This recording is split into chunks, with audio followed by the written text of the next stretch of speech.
사울왕은 아말렉과의 전쟁에서는 분명히 승리했습니다. 하지만 모조리 진멸하라는 하나님의 명령에는 불순종하지요.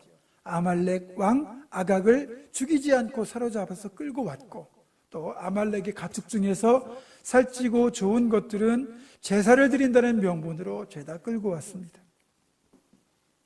순종보다 자기 욕심을 채우는데 급급했던 거지요. 문제는 사울은 오늘 본문을 보니까 자기는 여호와의 명령을 다 준행했다고 착각하고 있는 겁니다. 자신이 얼마나 엄청난 불순종의 죄를 지었는지 그것조차 모르고 있다는 거예요. 여러분, 알고도 죄를 짓는 건 참 나쁜 거죠. 그렇지만 내가 죄인 줄 몰랐다고 말하는 것 자체가 죄를 합리화해 주진 않습니다. 오히려 그걸 분별해야 될 신앙인이 이게 죄인 줄 모르고 잘못 행한다면 오히려 더 심각한 거죠. 대책이 없는 겁니다.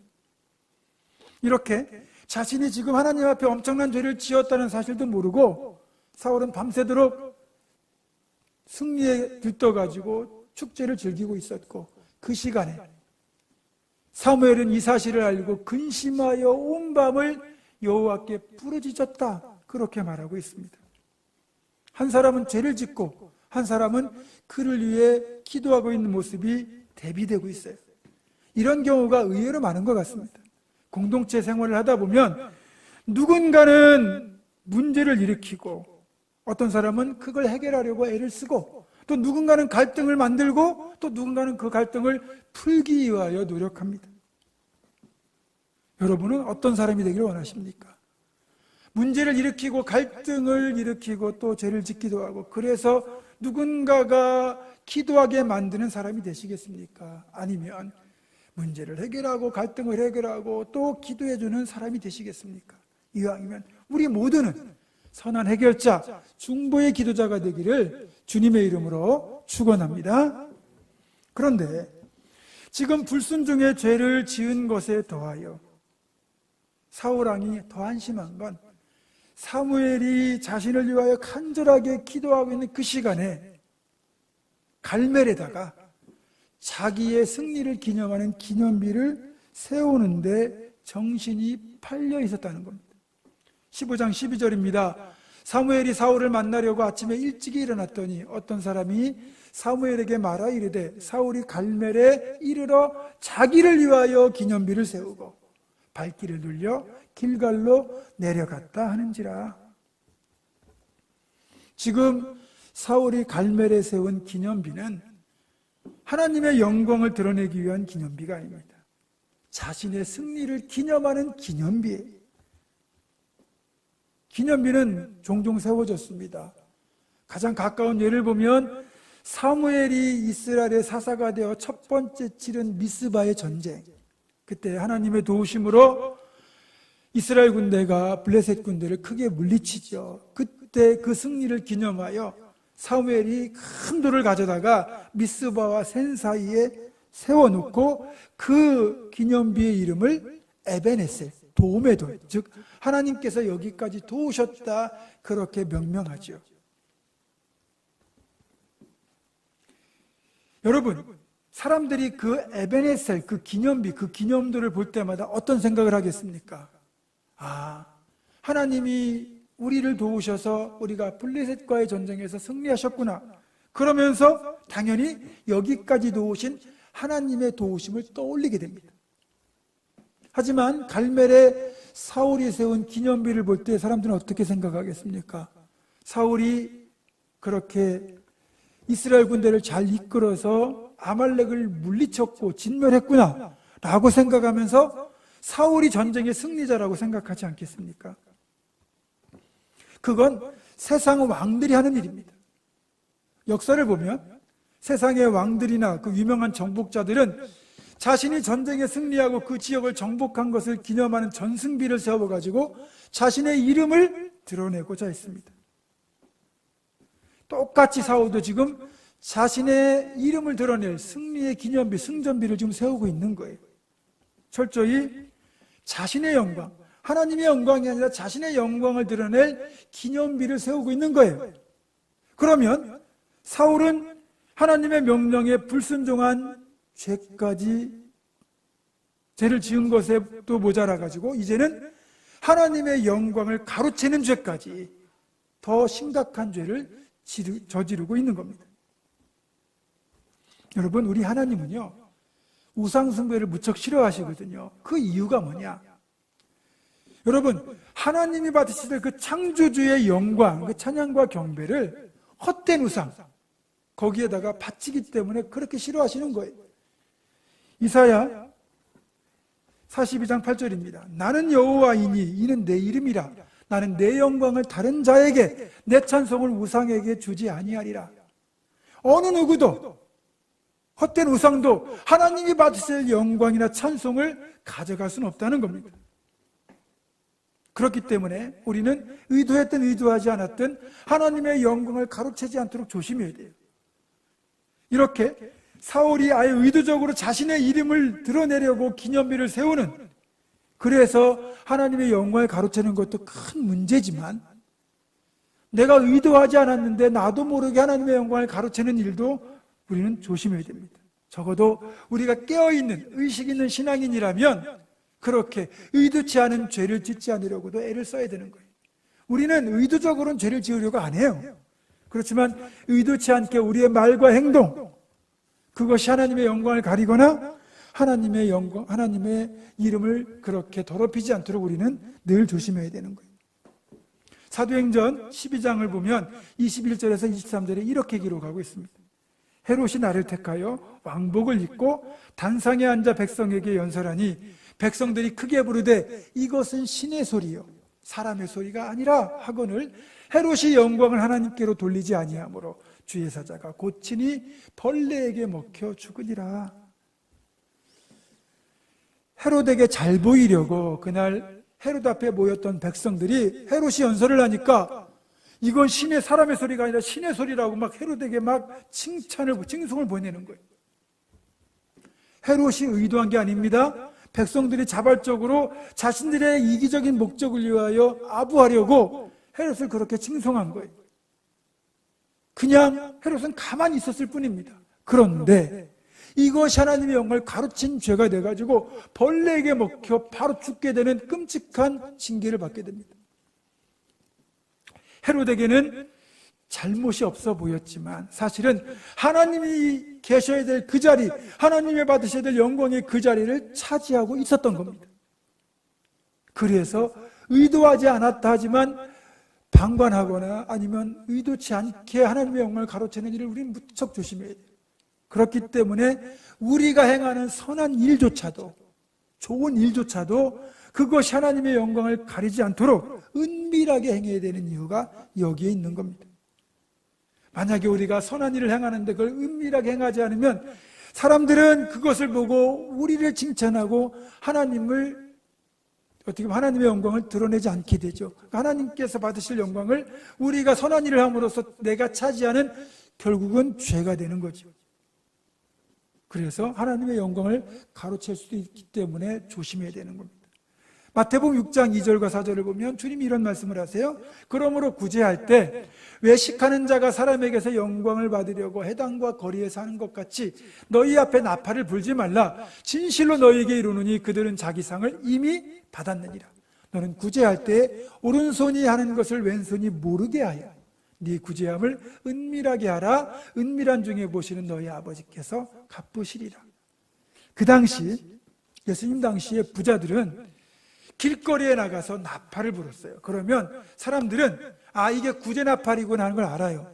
그러면 그렇게 구제가 필요한 어려운 사람들이 그 나팔 소리가 들리는 걸 하면 부자들이 그렇게 이제 그 자리에 나온 사람들에게 푼돈을 좀 나눠주겠죠. 그런 식으로 구제를 행합니다. 그러면 당연히 나팔을 불기 때문에 누군가 구제를 하는구나, 그리고 그 자리에 나가면 누가 구제를 하는구나, 그렇게 알게 되겠죠. 그러면서 사람들이 저분은 참 훌륭한 분이야, 이렇게 어려운 사람들을 잊지 않고 돌보고 구제해 주니 하면서 그 사람에게 온갖 칭찬과 영광을 올릴 거 아닙니까? 그러니까 주님 뭐라고 말씀하세요? 자기들은 이미 그 상을 받았다, 그렇게 되어 있잖아요. 그래서 구제할 때도 오른손이 하는 일을 왼손이 모르게 할 정도로 은밀하게 행하라고 한 이유가 하나님이 받으셔야 될 영광을 우리의 선한 일 때문에 우리가 받게 되는 것을 피하라고 하신 겁니다. 가끔은 다른 교회나 저희가 나온 장신대 그 본관을 가게 되면 그 건물 어떤 특정한 부분이나 아니면 특정한 방 앞에 어느 교회가 드립니다, 어느 누가 드립니다 하는 그런 패가 붙어 있는 걸 볼 수 있습니다. 아마도 교회 건축이나 또 신학교에 어떤 필요한 건물에 헌금을 많이 하신 분들의 그 마음을 기리기 위하여 그런 패를 붙인 걸로 보입니다. 또 그렇지 않다고 생각해야 되겠지만 어쩌면 그렇게 명패를 붙여주는 조건으로 거액의 어떤 기부금이나 헌금을 기대했는지도 모르겠습니다. 그분들은 순수한 마음으로 정말 드렸다 할지라도 그렇게 패가 건물이나 방 앞에 붙어 있는 순간 사람들은 야, 대단하다 저 사람, 그러면서 그 사람을 떠올리지 하나님을 떠올리지 않습니다. 나도 모르게 하나님의 영광을 가로채게 되는 거예요. 그래서 선한 일조차도 은밀하게 행해야 되는 이유가 여기 있는 겁니다. 그런데 흥미로운 대비 구절이 하나 있어요.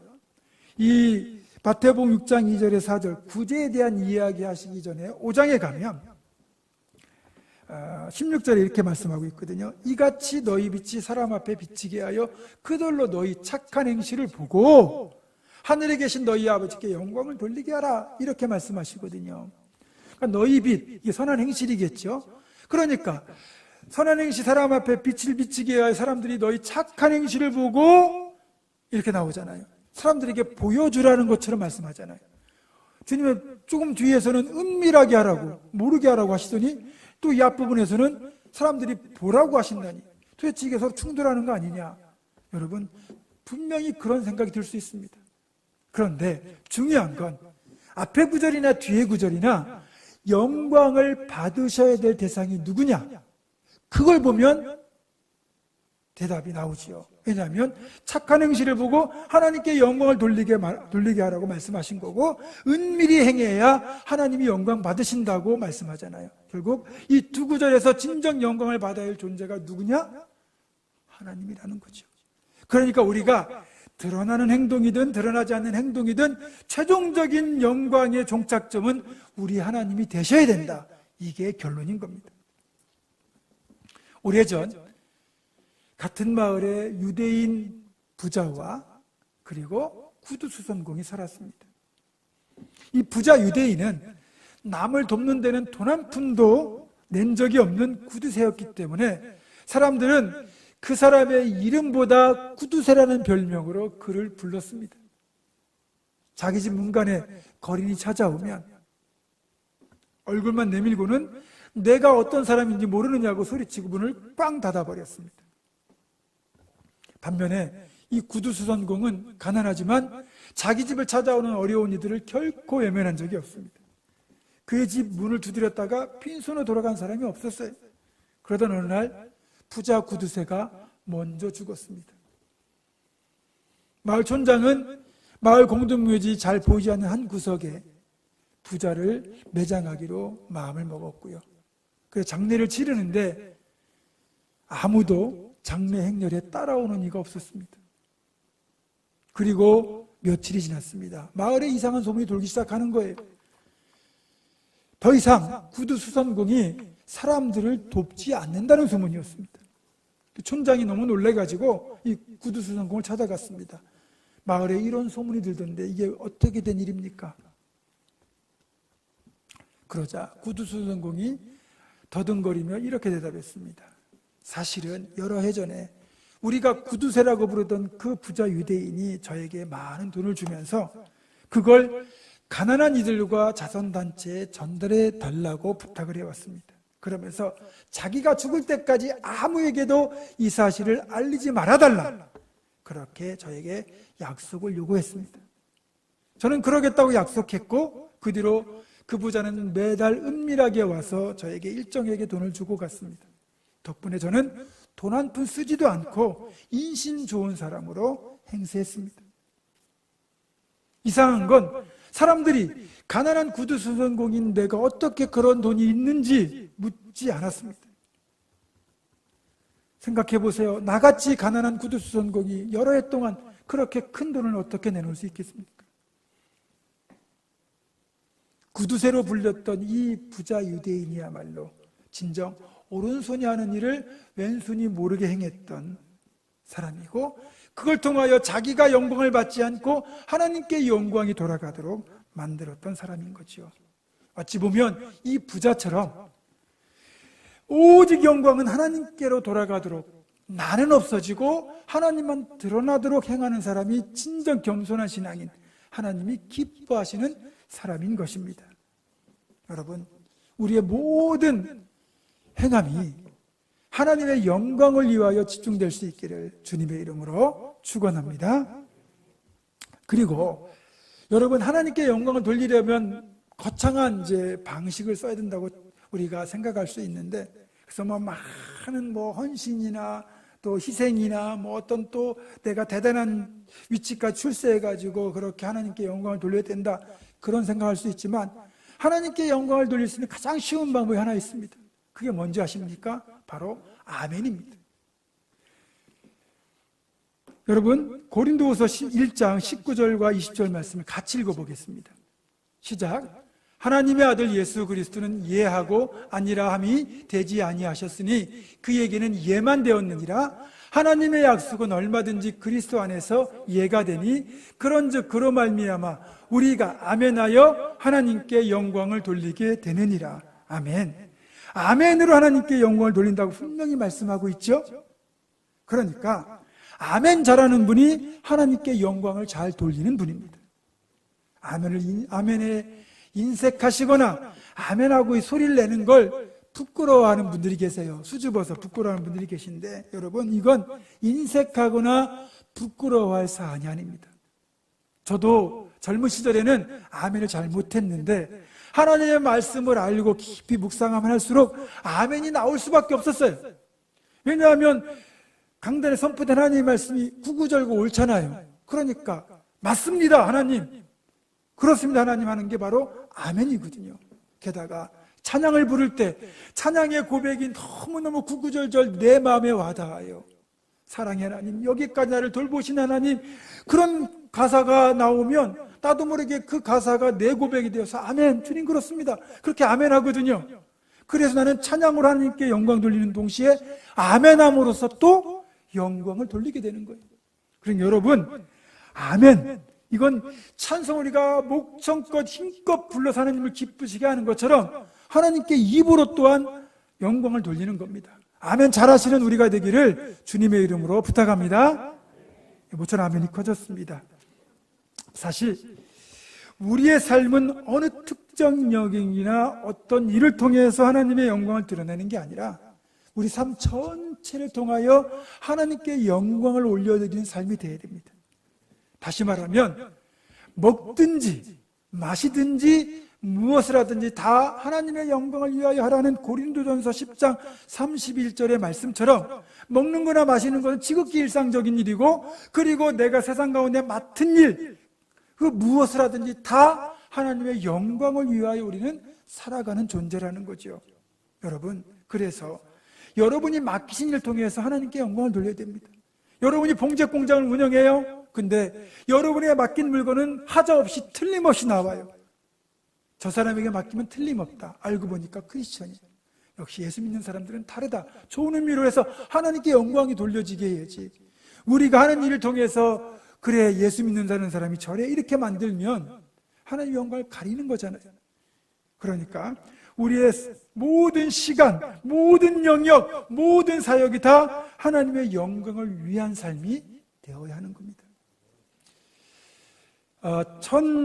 1924년 프랑스 파리에서 열렸던 파리 올림픽에 영국의 100m 대표로 출전하게 된 에릭 리델이라는 젊은이가 있었습니다. 영국은 그 당시 올림픽에서 단 한 번도 100m에서 금메달을 딴 적이 없어요. 근데 에릭 리델의 이 100m 그 당시 기록은 올림픽 금메달, 그러니까 최고의 기록을 가지고 있었기 때문에 금메달이 유력시 되던 상황이었습니다. 올림픽이 시작되고 육상 경주의 일정이 발표되었는데 공교롭게도 100m 경주와 주일이 겹쳤습니다. 그러자 에릭 리들이 자신은 주일에 예배하기 위하여 경기에 출전하지 않겠다고 선언을 해버렸습니다. 자신에게는 금메달보다 예배가 더 중요하다. 금메달의 영광보다 하나님께 영광 돌리는 게 더 중요하다고, 그래서 100m를 포기한 거죠. 영국 올림픽위원회와 또 금메달을 기대했던 국민들로부터 엄청난 비난이 빗발처럼 쏟아지기 시작했습니다. 심지어는 웨일즈 왕자가 친서를 보내가지고 그 생각을 좀 바꾸면 안 되겠냐고 부탁할 정도였습니다. 그럼에도 에릭 리들은 단호하게 나는 예배하겠습니다. 그리고 경기를 포기했습니다. 할 수 없이 영국 올림픽위원회는 주일과 겹치지 않는 400m 경주에 리들을 출전시키기로 결정을 했습니다.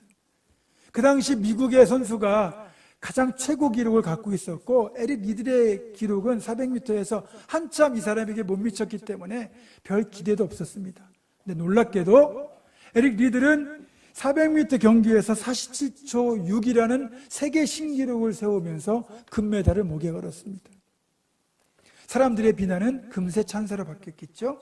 하지만 에릭 리들은 그 모든 영광조차도 하나님께 올려드렸습니다. 하나님의 영광을 위하여 자신의 영광을 포기했을 때 하나님은 에릭 리들에게 역사를 하셨던 거죠. 여기까지만 간다면 그럴 수 있다 싶지만 더 놀라운 이야기가 있습니다. 이게 이야기의 끝이 아니라는 거죠.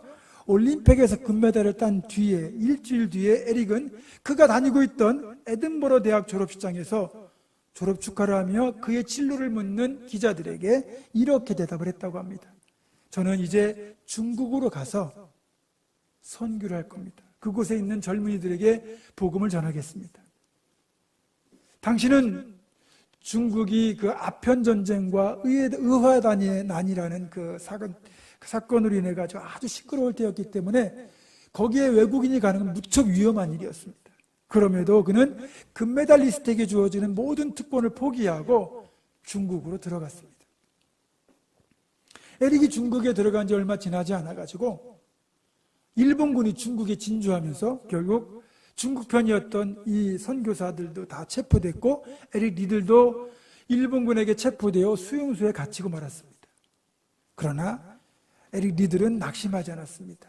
수용소에서 포기하지 않고 복음을 전해서 수용소를 거대한 예배당으로 변화시켰죠. 그러나 그 수용소의 열악한 환경 때문에 결국 영양실조, 과로, 그리고 뇌종양으로 인해서 43세의 나이에, 그러니까 종전을 얼마 앞두지 않은 1945년 2월에 하늘의 부르심을 받았습니다. 자신에게 주어진 전도 유망한 그런 모든 보장된 앞길을 버리고 오직 하나님의 영광을 위해 살았던 에릭 리들, 그런 삶 전체를 들여서 하나님께 영광을 돌리고자 했습니다. 그게 바로 우리가 사는 이유가 되어야 됩니다.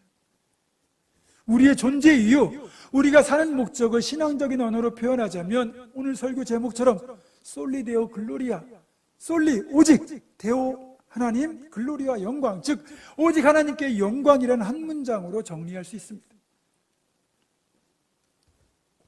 음악의 아버지라고 불리는 요한 세바스찬 바하가 있는데요, 그의 음악은 오늘날까지도 많은 사람들의 사랑을 받고 있습니다. 하지만 바하의 생애는 결코 순탄치가 않았어요. 10살 때 아버지가 돌아가셨고 이제 첫 번째 결혼, 첫 아내인 마리아와 결혼해서 7자녀를 낳았는데 그 중에 셋을 먼저 잃었습니다.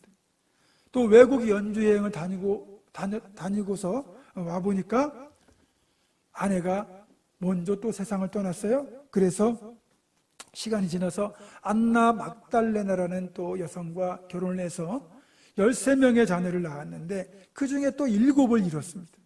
노년에는 시력을 잃었고 뇌출혈로 반신불수까지 됐기에 했고요. 평생 넉넉하지 못한 삶을 살았다고 합니다. 사람들의 관계도 그렇게 매끄럽지 못했고 그의 음악은 그의 당대에는 그렇게까지 인정받지 못했습니다. 그러나 요한 세바스찬 바하는 그 어려운 상황 속에서도 감사하며 살았고요. 무엇보다 자신에게 음악적 재능을 주신 하나님께 음악을 통하여 영광을 돌리고자 무지 애를 썼습니다. 바하가 남긴 악보에는 그의 깊은 신앙의 흔적들이 새겨져 있어요. 그가 남긴 오라토리오나 칸타타 악보의 마지막 부분을 보면 그의 친필 서명으로 SDG 대문자가 적혀 있는데, SDG는 솔리데오 글로리아의 머리끝 단 서명입니다. 자신에게 이런 음악적 재능을 주신 하나님께 영광을 돌리는 거죠. 그 음악을 통하여 이런 정말 놀라운 음악을 작곡한 바가 정말 대단하다, 이렇게 사람들이 자기에게 영광을 돌리게 하는 대신에 이 재능과 이 영광은 하나님이 받으셔야 된다, 그런 의미로 SDG를 그는 늘 남겼던 겁니다. 참고적으로 말씀드리면, 여러분, 기도와 예배가 왜 중요한지 아십니까? 기도는 이거예요. 내가 부족하다는 거, 내가 불완전하다는 걸 인정하는 거예요. 그리고 온전하시고 전능하신 하나님 앞에 무릎을 꿇고 가장 낮은 곳에서 겸손한 자세로 하나님께 나아가는 것이기 때문에 하나님께 드리는 또 하나의 경배예요. 예배도 그렇죠. 예배는 하나님을 나의 하나님으로 인정하는 자들만이 모이는 자리입니다.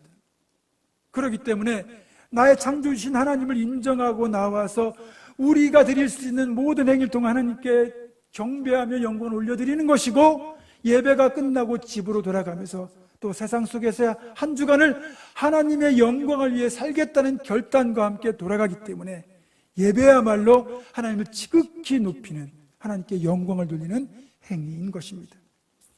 여러분, 말씀을 정리하겠습니다.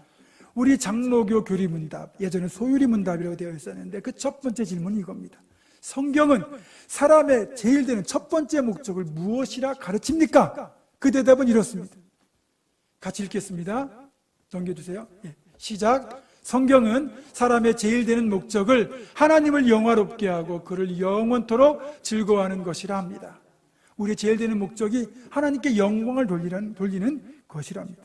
따라서 우리는 우리의 모든 사역과 영역과 행하는 일들 가운데 하나님께 영광을 돌릴 것인가, 내가 영광을 받을 것인가, 그 질문을 늘 던지고 그리고 점검하며 살아가야 됩니다. 최종적으로는 하나님의 영광을 우리가 선택해야 되겠죠.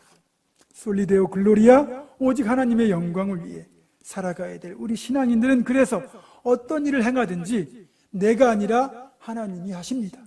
또 이렇게 말하고, 그 일을 잘 행한 후에는 내가 했습니다가 아니라 하나님이 하셨습니다, 이렇게 말해야 되는 겁니다. 이것이 하나님께 영광을 돌리는 자세입니다. 사랑하는 성도 여러분, 우리 모두는 우리를 지으신 그 목적, 존재 이유에 맞게 하나님의 영광을 삶의 목적, 최우선순위로 삼고 살아가기를 간절히 소망합니다. 솔리데오 글로리아, 오직 하나님의 영광을 위해 살아갑시다. 우리의 말, 우리의 행동, 사역, 영역, 인생 전체를 통하여 하나님께 영광을 돌리는 그런 복된 신앙인 다 되시기를 주님의 이름으로 축원합니다.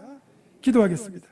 거룩하신 아버지 하나님, 우리가 존재하는 이유가 하나님의 영광을 위함임을 기억하며 우리 삶 전체가 솔리데오 글로리아, 하나님의 영광이 되는 삶을 살게 하여 주시옵소서. 주 예수 그리스도의 이름으로 기도드립니다. 아멘.